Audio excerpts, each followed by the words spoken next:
Đây, shop Toàn Hồng có mẫu quần lót nữ thun lạnh cho mấy bạn cỡ 50kg mặc vừa. Bản màu như thế này nha cả nhà. Đây, hình con mèo rất là dễ thương, đáng yêu, cute nha. Thun lạnh mềm, màu sắc đa dạng. Mọi người có thể mặc hàng ngày nha, rất là thoải mái, thoáng mát luôn. Đó. Bên trong nó sẽ là một cái lớp vải cô tông nha.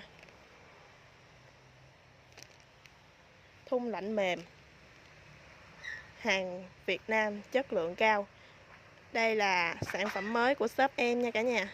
Rất là mềm luôn, cả nhà có thể mua về trải nghiệm sản phẩm tốt, giúp làm đẹp mỗi ngày. Cửa hàng Toàn Hồng, Phú Quế, Long Hồ, Vĩnh Long.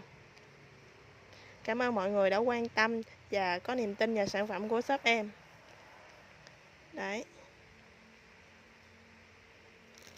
Đây, hàng rất là êm ái luôn, thoải mái, siêu co giãn. Quần đang